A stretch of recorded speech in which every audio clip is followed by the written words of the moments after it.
clock it. Looks like it's our time to start. Thank you very much for coming. My name is John Paul. I'm from Canterbury Christ Church University. So I'll be chairing this session and Maria will be doing the second talk. If it's okay with you, we were thinking about 25 minutes for each talk because as I understand it, there's only the two talks. Is that okay with everyone?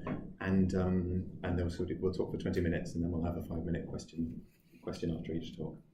Is that okay? Can you all hear and see okay from where you are? Yeah, great. Before I take that off, there's a QR code that you can get with your phone if you wanted the handout. I'll show it up on the last slide as well if you change your mind by then. And there are contact details. So, my colleagues Mark and David weren't able to be here. David is teaching today, as you'll see. He's a classroom teacher.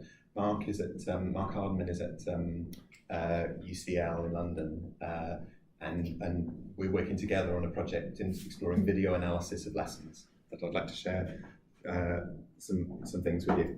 But just to get us going, I'm not going to read that out for you, but just the idea of talking with you about strategy. And I think as teachers in classrooms, my background is as a secondary science teacher in mainstream and working in special ed as well. I think we're often asked, to use strategies, but I'm not entirely sure what it means. I think it's one of these complicated words where sometimes we're talking at cross purposes, where we're talking apples and oranges. So I'd like to explore with you a little bit about the findings of this study about strategy. If anybody would find it helpful for me to read things, could you wave now? No. Okay, so the arguments in this presentation. This work combines analysis of teacher, pupil and researchers, and the idea is to try and help explain and understand classroom pedagogy. You notice that's drawing on the work of Weber there, who saw sociology as a science, an interpretative science, involving understanding and explaining. So that's the sort of roots of the work. And the second thing I'd like to argue is that the theory emerging from this research identifies necessary and sufficient factors to understand and explain classroom pedagogy. Now, since I wrote that, I'm beginning to think that was maybe a little bit ambitious. It certainly, I think, helps us understand some of the messy dynamics of the lessons we explored in this study. Maybe that would be a more humble way of saying it. So there's the overall plan. There's a handout there if you like it. Yeah. So by way of introduction, so I've said already that the word strategy can mean a number of different things. Sometimes people just mean a plan by a strategy, and I have no problem with the idea of a plan as a strategy, but I think it's more than that as well. I think it's what happens after the plan, as the plan goes wrong, as teachers are sort of interacting with learners. So we've got a contested term, strategy. Yeah. Another contested term in this work is pedagogy, which many of you will be aware is a can of worms. What do people mean by that? In this study, I'm not going to go into, unless you want me to, into the detail, the different ways pedagogy can be understood. But in this study, it involves elements influencing teaching and learning and the interrelationships between these elements. That's how I view it. So we're working with an experienced science teacher, David, who's been teaching for donkey's years, and working with a class of 13-year-old pupils, so a full class, so about 30 pupils. And the methodology combines video analysis, the class teacher's interpretations of their own pedagogy, pupil explanations of events, and researchers' understanding. I think that's the bit I'd like to talk with you about. So this study, well, optimistically finishing in July 2018, we're still working on bits. Now the original research questions, I will read those. So to explain and understand the pedagogical strategies used by participants in 3 consecutive lessons with a class of 13-year-old pupils. The lessons happen to be on chromatography, with dots going up bits of paper. Could have been about anything. To evaluate the benefits and limitations of combining video-based lesson analyses by different participants. Right, so here's the nitty gritty. You've got these 3 lessons going on, and there are the pupils, there's the teacher, and that's myself and Mark looking rather confused as researchers. So I should emphasise all 3 of us are researchers. So we're videoing these 3 lessons just as they happen normally during the school year. And when we happen to go in, I happen to be teaching 3 lessons about chromatography. Then the teacher, so that's 3 hours of video there. Then the teacher watches all 3 hours of video back, and they do verbal protocols, which just means they think aloud as they're talking, and we video them as they do that. So that's a second video. That's supposed to be a video camera. Is that making sense so far? Please wave if it doesn't. Yeah? Or if you, I don't mind taking questions as we go along. Then the pupils watch clips back. Now we use clips just for practical reasons, just because it's a lot of video we're dealing with here. And also that kept a focus on the discussions with the pupils. We had 3 girls and 3 boys, and they did verbal protocols as well, which is fascinating, their interpretation of how they understand what the lesson was about. And the pupil verbal protocols, you notice we did start to, as a researcher, we did ask them some questions during that. It wasn't the pure verbal protocol here, because there were things we wanted to ask them about, and it's a tricky thing for pupils to learn how to do these verbal protocols. If you just sort of stay completely silent, as a researcher, it's a bit unpleasant for them, I think. And then researcher group interviews where we talked together about our understanding of what was going on, about the coding that we were doing, etc. So we've got the 4 different types of videos. In total, that's 14.5 hours video there. Okay, so far? There's just a room plan to give you an idea of the setup. It's just the room in the classroom. So we were videoing from the back and the sides, and we were using 360-degree camera and 360-degree audio. All sorts of problems with audio. It's really hard to get audio of all children talking all the way through. So that was quite a major limitation on this. It was better than the first study I did for my doctorate. This is a sort of follow-on work from that as postdoc work. But it'd be ideally we need sort of audio on each pupil and then some sort of mixing desk. But that's for future work. Then there was the sort of teacher verbal protocols, that sort of set up just as in his office in the school, and then the pupil verbal protocols, again, just in a classroom, and again, videoed from the back and the front.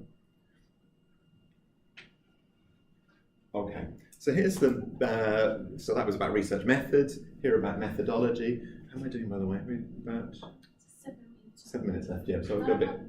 13. Oh, great, 13 minutes left, thanks. So, using grounded theory, for those who are not familiar, there's a definition of grounded theory and what the methods are. Now again, within a short talk, if you'd like to drag me back to talking more about grounded theory, I'd be happy to. Just very briefly, please wave if you're a grounded theorist, if you're prepared to admit it. Any grounded theorists among us? Hello, lovely.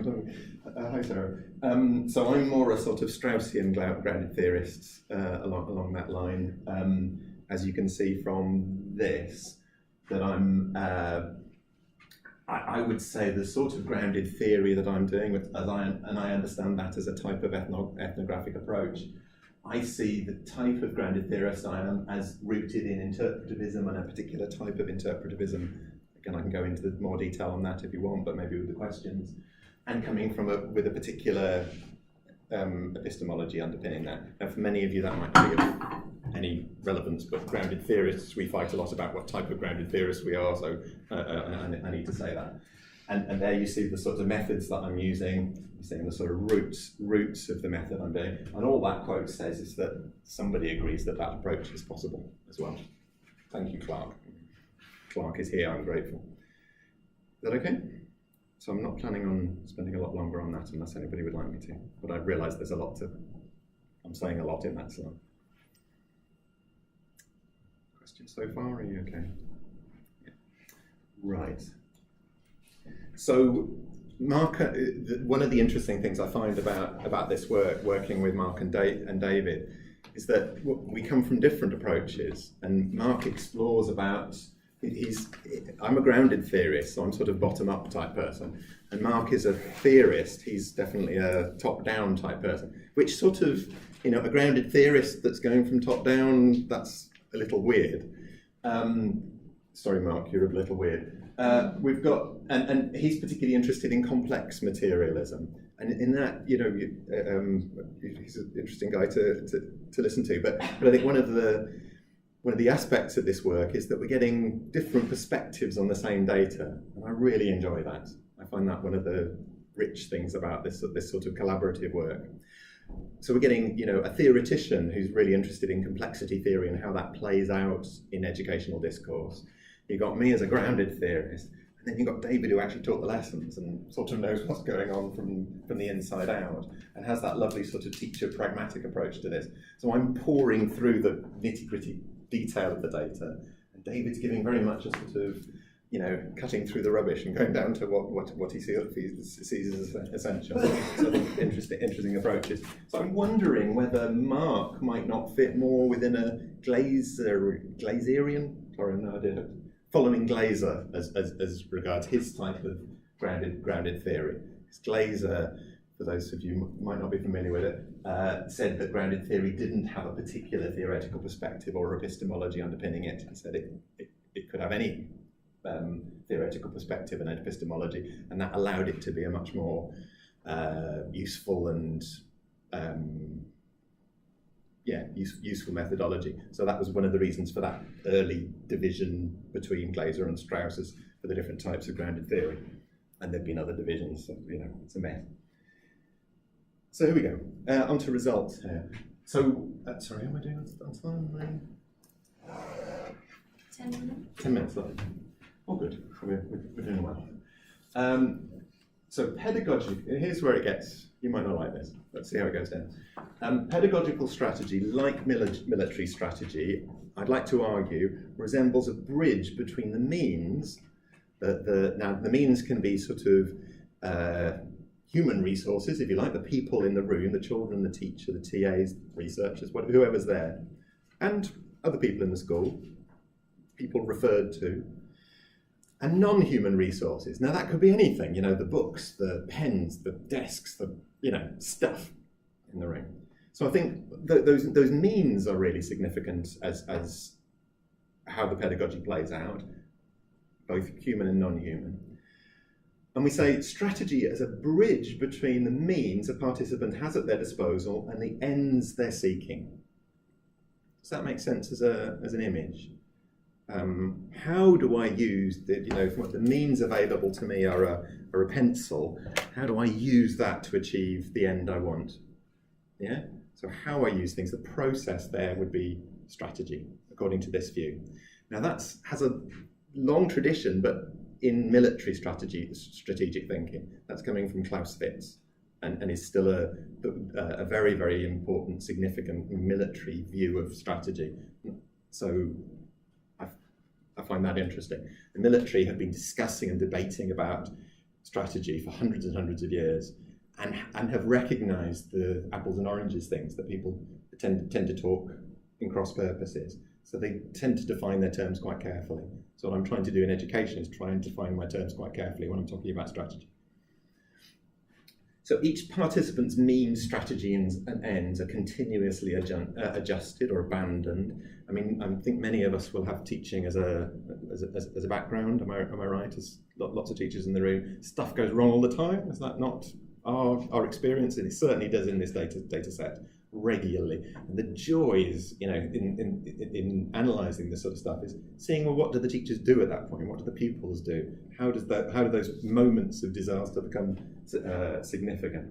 The information available to participants is changing all the time. There's cooperative interactions, but also oppositional interactions. In fact, lots more oppositional interaction than cooperative, as we'll see. And then accidents, stuff going wrong, and how those are addressed. Very significant, I think. Now, I argue there's a strategic spectrum varying from a micro scale, which is, here's a micro scale. I could say, hello, I like Makaton. I could do a single gesture, And that could be a sort of, you notice the means was my hand, and how I used that hand was to go like this, and the end could be you understanding I'm saying hello or something like that. Yeah? Do you see a sort of way of analysing there?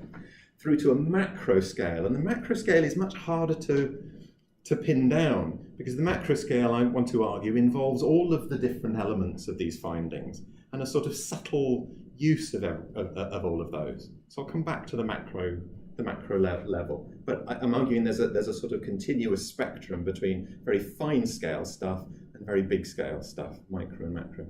Okay, and then microstrategy can be analysed from two perspectives: just the actions I do, but also a sequence of actions which I'm going to be calling tactics. Okay.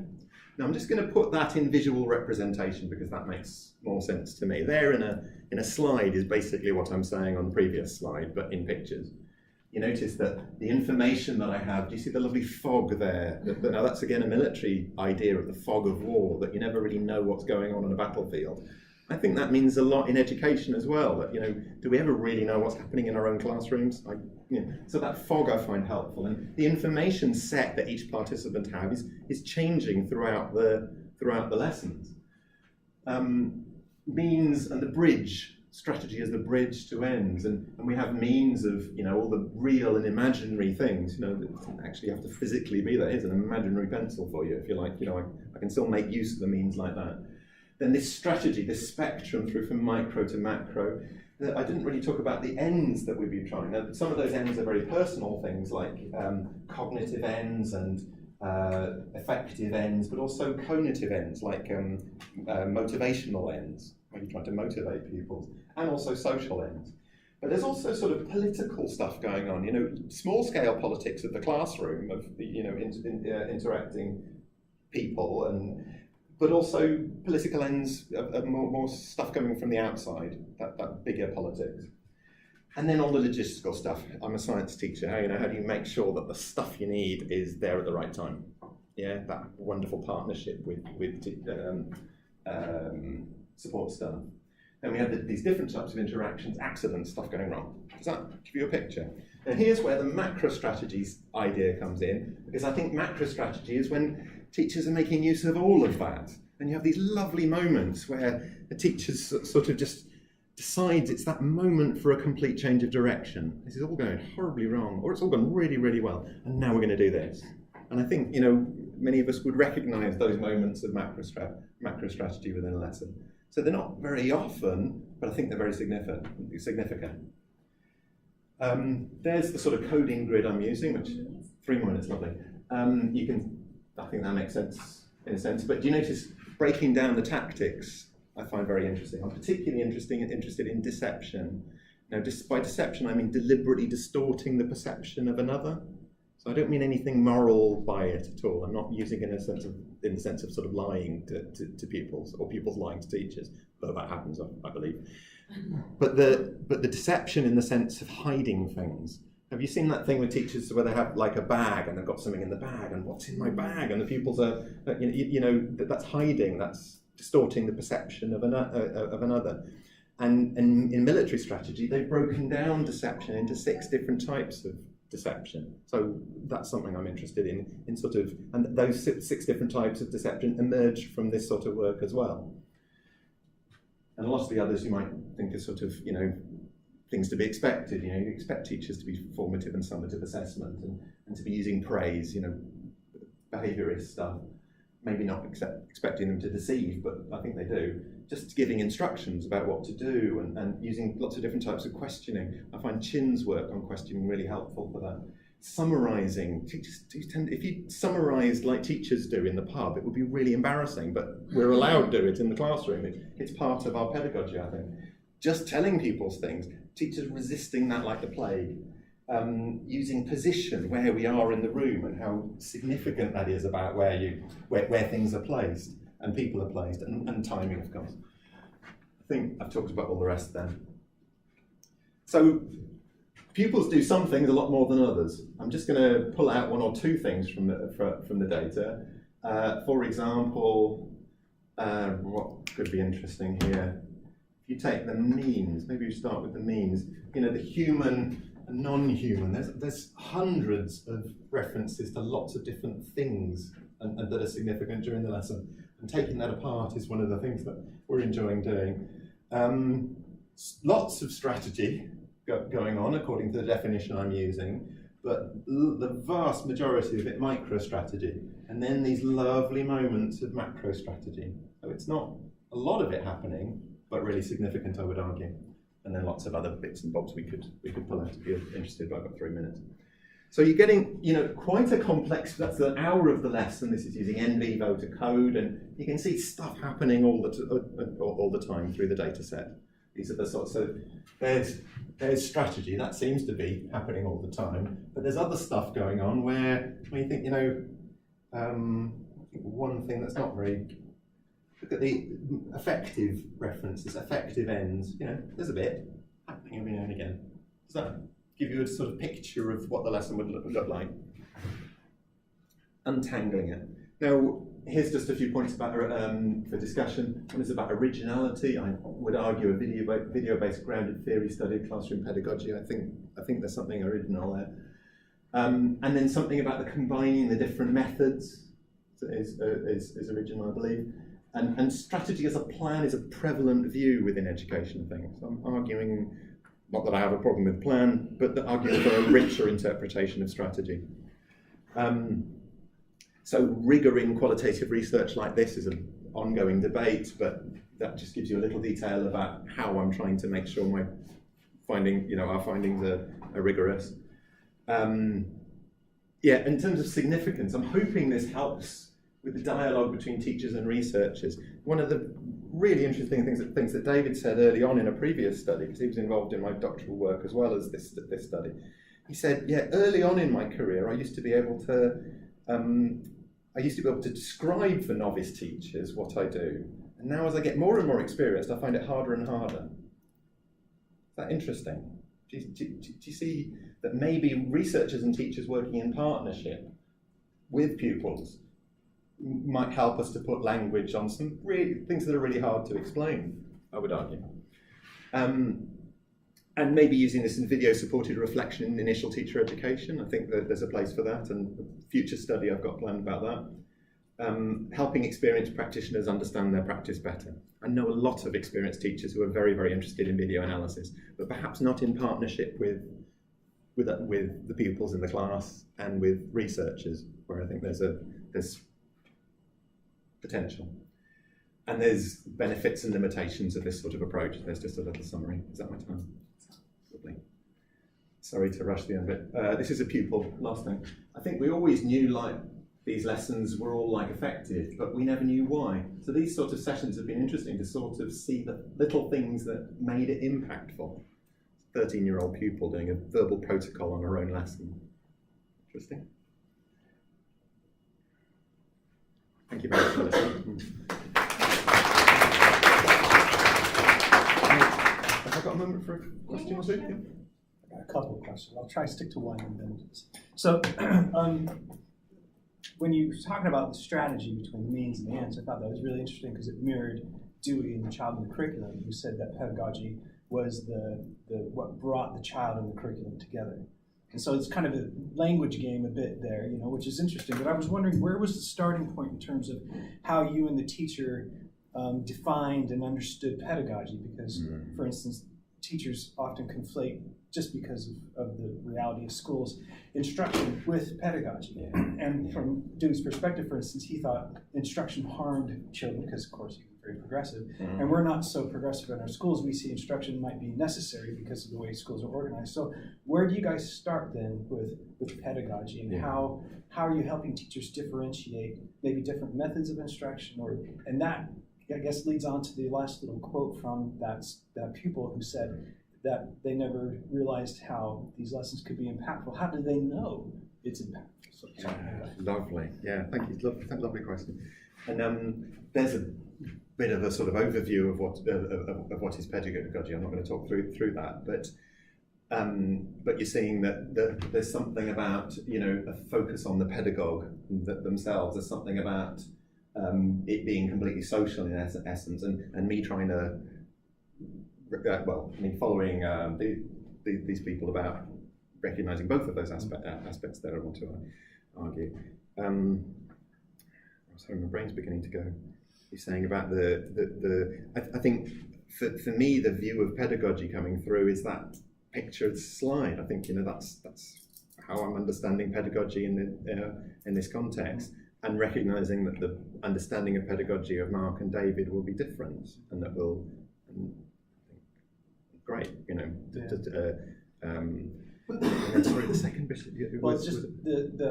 The pupil said that it was great to go through that process. Yes, they thought lessons were impactful, but they didn't know why. But I'm wondering, how do they know that what they did tells them they learned something? Yeah, and the sort of data that we're dealing with here, because there's lots of different sources, you get all sorts of lovely opportunities for triangulation between. So you have, something that one of us or all of us are seeing and thinking seem to be impactful during the actual lesson. Yeah. Then we've got the teacher verbal protocol on that, where we haven't spoken with them, they've just done that, and they make comments that might relate to the same passage. And then you can have the pupils making the same comment, but does that give us truth? Yeah, we're over a pint sometime. Yeah. Thanks very much. My question kind of follows on a little bit from that question, and that is kind of the way in which you conceptualise, not just conceptualise, but articulate pedagogy. Because what I'm interested in there is the impact that has on the act of observing. Lovely. Because obviously, the process of observing within an educational context, some people would argue that there's almost an assumption that people know how to do it, as if it's somehow instinctive. But obviously the way in which you're conceptualising key notions like pedagogy inevitably is going to impose itself as a lens through the process of observation. Yes, and I agree, and immediately in the back of my head is thinking, but I'm a grounded theorist, I'm not supposed to do that. But I think, there comes a point where you have theory as a grounded theorist, that's what the process is supposed to lead to.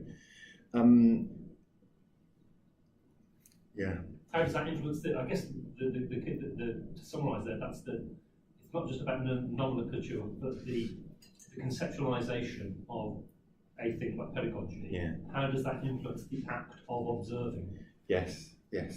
I think that the frame of grounded theory and the language that grounded theorists use, I find useful for talking about some aspects of this, especially to other grounded theorists.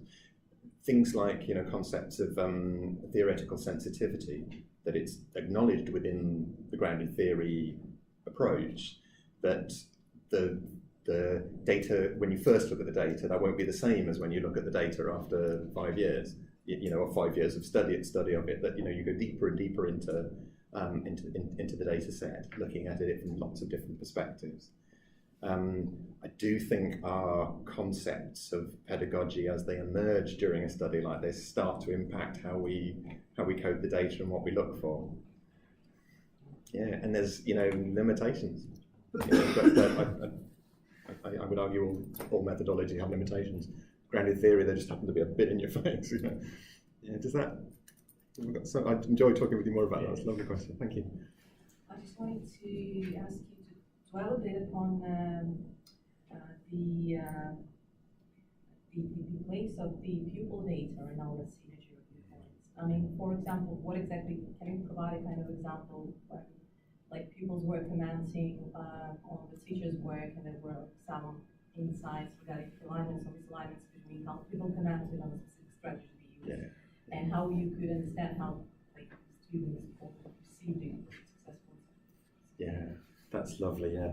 The example that comes to mind is within this realm of deception that I'm arguing, where they were looking at things where the teacher uses the word cheat, and it happens quite a lot. Cheat emerges as one of a theme within that family of deception.